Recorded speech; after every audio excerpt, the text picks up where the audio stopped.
जय जोहार संगवारी हो। मैं ललिता यादव, लोक गायिका, मंदिर हसौद, जिला रायपुर से।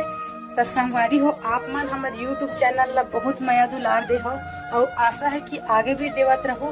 तो संगवारी हो, हमारे यूट्यूब चैनल के नाम है सीजी ब्लॉक 202 यूट्यूब चैनल। इमा नवा नवा गीत और संगीत आप मन ला देखे बर मिलही। ता चैनल ला लाइक करहु, कमेंट करहु, शेयर करहु, सब्सक्राइब करहु। और संगवारी हो, लाल कलर के बेल आइकन बटन आथे ना, ओला दबाए बर झन भुलाहु संगवारी हो। जय हिंद, जय भारत, जय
चलो तो कौन बोलना मान नाचना है।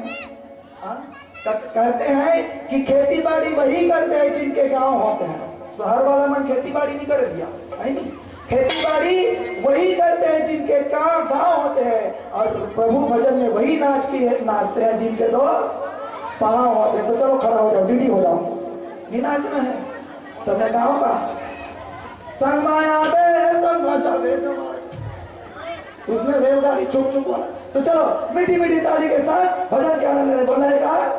ताली बजा के बोलता जय सिया राम, ताली बजा के बोलता जय सिया राम, मगर दीवाना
Thank